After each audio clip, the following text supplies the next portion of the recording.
Bonjour à tous les passionnés de cinéma, je suis enchantée de vous retrouver sur ma chaîne CinéVibe, où je partage avec vous les dernières actualités sur les films à venir et ceux déjà sortis.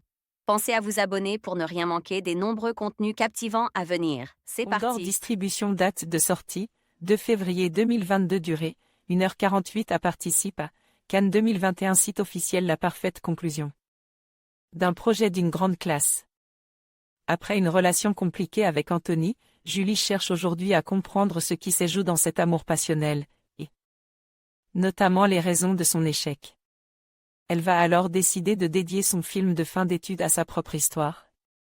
Sandro Cop Condor Distribution la première partie de The Souvenir se terminait par une voix off nous indiquant qu'Anthony n'appartenait plus à la réalité.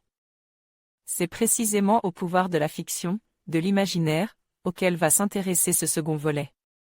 La relation conflictuelle entre Julie et ce belâtre manipulateur se conjugue désormais au passe, le temps de la reconstruction arrive. Mais comment faire pour oublier? Comment se remettre d'un amour si fusionnel et passionnel? En cherchant ses propres réponses, la protagoniste va trouver un moyen atypique d'affronter ses souvenirs et de se poser ses questions. Qu'elle refusait d'affronter, consacrer son film de fin d'études à sa propre histoire. Le début d'une mise en abîme cinématographique qui célèbre aussi bien la puissance des sentiments que l'art subtil de la création artistique.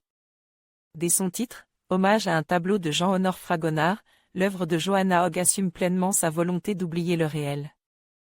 Pour se focaliser sur des sensations, des couleurs pastel pour sublimer des moments de vie et les tourments qui en découlent. Inspire de sa vie, ces deux films sont une plongée lyrique au cœur de la psyché d'une femme éperdument amoureuse, avec ce que cela implique de candeur, d'oubli et de mémoire trouble. Mais ce métrage-là nous invite déjà dans l'étape d'après, lorsque les illusions se sont effondrées, lorsque les œillères tombent pour révéler un constat brutal sur la toxicité d'un couple. Et le drame d'ériger le cinéma en thérapie, soulignant avec pudeur et respect la manière dont le 7e art est devenu un exutoire salvateur pour la réalisatrice.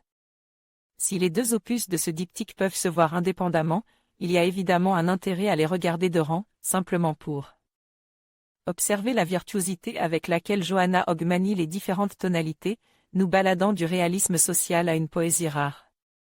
Sur grand écran, car dénuée de toute artificialité.